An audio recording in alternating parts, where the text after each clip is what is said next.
शुरुआत में जब दुनिया बिल्कुल नई थी, ईडन नाम का एक खूबसूरत बगीचा था।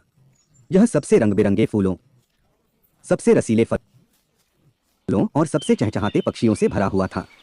इस बगीचे में भगवान ने पहले दो लोगों आदम और हव्वा को बनाया। बगीचे में जीवन, खेल और आनंद के कभी न खत्म होने वाले दिन जैसा था। आदम और हव्वा ने इस अद्भुत जगह की खोज की, जानवरों के साथ बातें की, शानदार पेड़ों की छाया के नीचे आराम किया और बगीचे में अनगिनत पेड़ों के बीच सबसे मीठे फलों का आनंद लिया।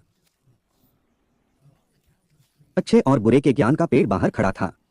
परमेश्वर ने आदम और हव्वा को केवल एक ही नियम दिया था,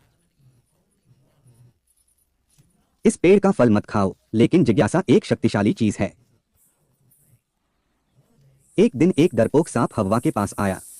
यह एक आकर्षक विचार फुसफुसाया, फल खाओ और तुम भगवान के समान बुद्धिमान हो जाओगे। आपको अच्छे और बुरे के बीच का अंतर पता चल जाएगा।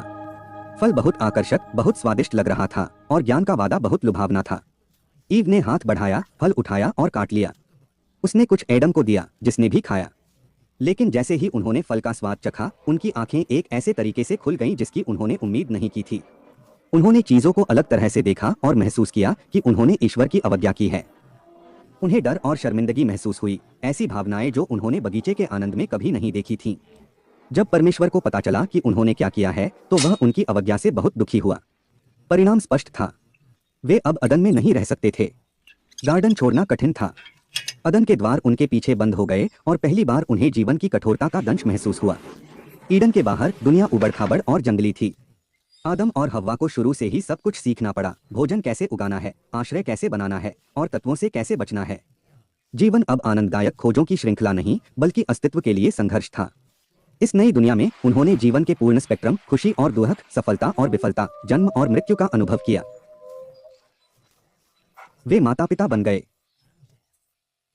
ऐसे बच्चों का पालन पोषण करना जिनका आगे चलकर पूरे देश में अपना परिवार फैलेगा। अपनी यात्रा के माध्यम से एडम और ईव ने अपनी ताकत और लचीलेपन की खोज की। उन्होंने बढ़ती बुद्धिमत्ता के साथ प्रत्येक चुनौती का सामना किया, अनुकूलन करना सीखा, अधिक गहराई से प्यार करना और जीवन के क्षणभंगुर क्षणों को संजोना सीखा। उन्होंने अपने बच्चों को ईडन की कहानियां, अच्छे विकल्प चुनने और अपने कार्यों के परिणामों के साथ जीने का महत्व सिखाया। देखने के लिए धन्यवाद। अगले साहसिक कार्य में मिलते हैं।